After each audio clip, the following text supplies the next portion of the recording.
You can't be scared to die for the truth.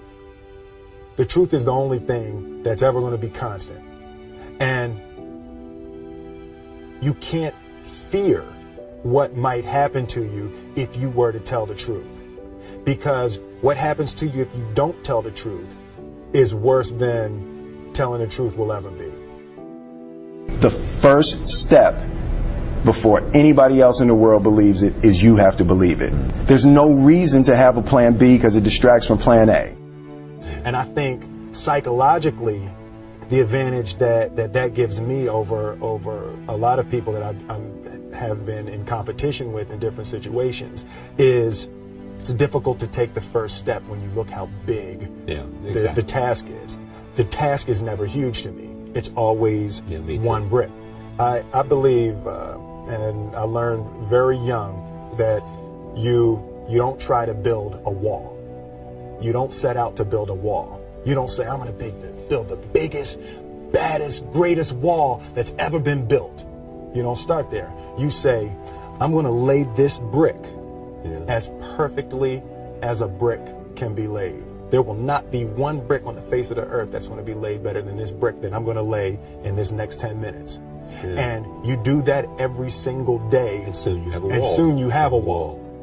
I've never really viewed myself as particularly talented. Where I excel is ridiculous, sickening work ethic. You know, while the other guy's sleeping, I'm working. While the other guy's eating, I'm working. The separation of talent and skill is one of the greatest misunderstood concepts for people who are trying to excel, who have dreams, that want to do things. Talent you have naturally. Skill is only developed by hours and hours and hours of beating on your craft.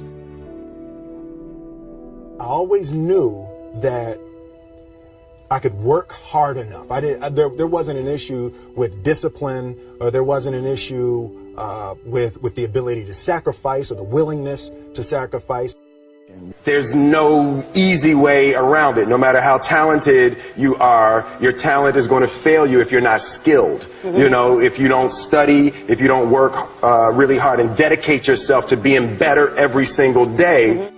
This one year, my father had his shop, and he decided for whatever reason that he wanted a new wall on the front of his shop. So he tore down probably about 16 feet high and probably about 30 feet long. He just completely tore the wall down, and my brother and I had to dig a 6-foot hole.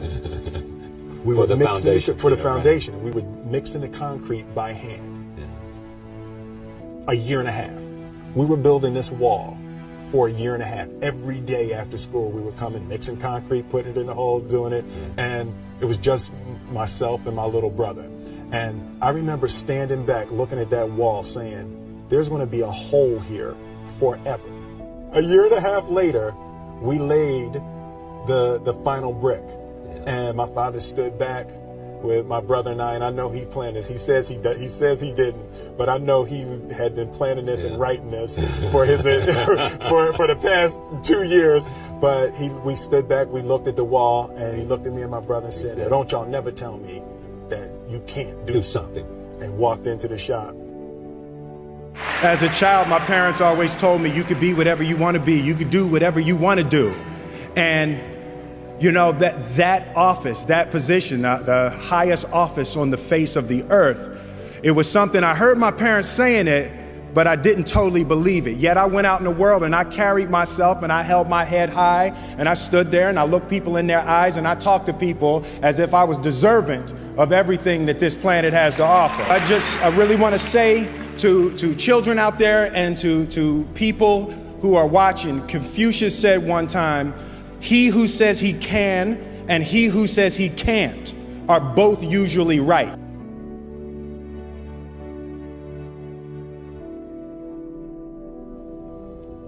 Having the opportunity to study greatness.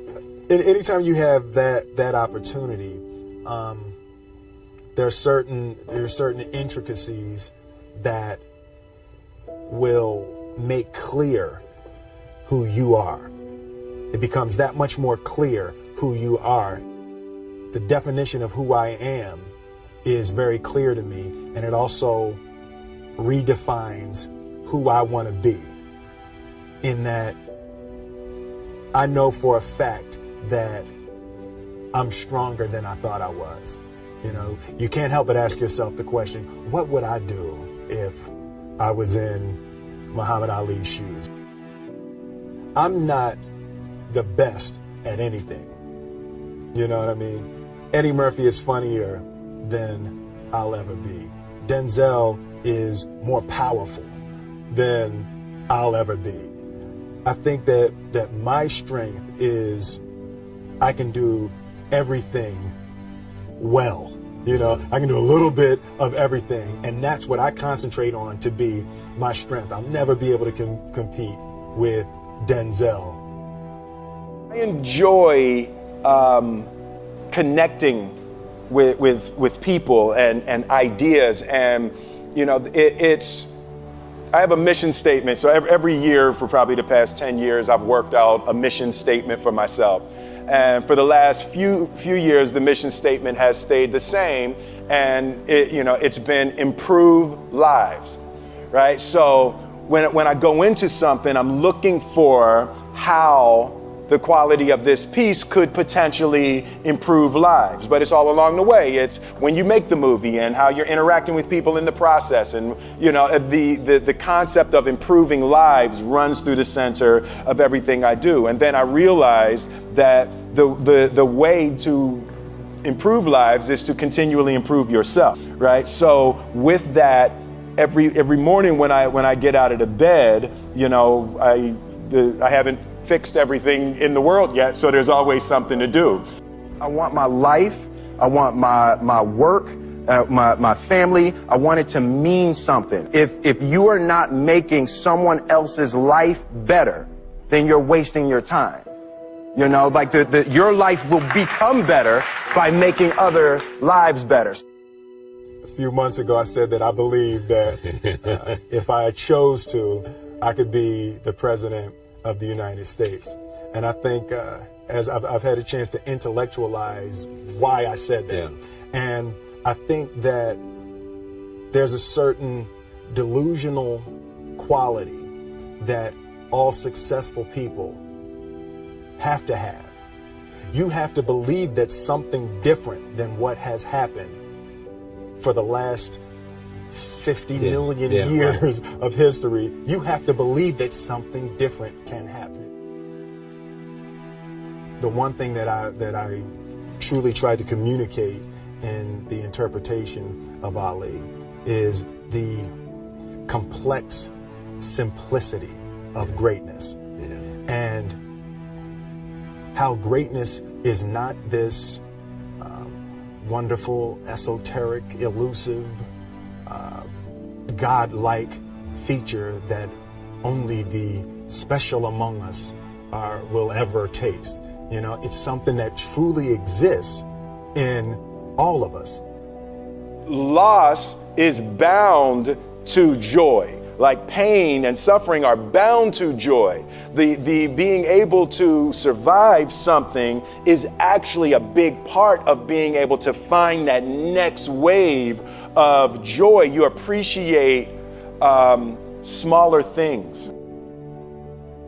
I hated being scared, you know, that I didn't want to even take the meeting. I just hated that being scared to do something. And I think what developed in my early days was the attitude that I started attacking things that I was scared of.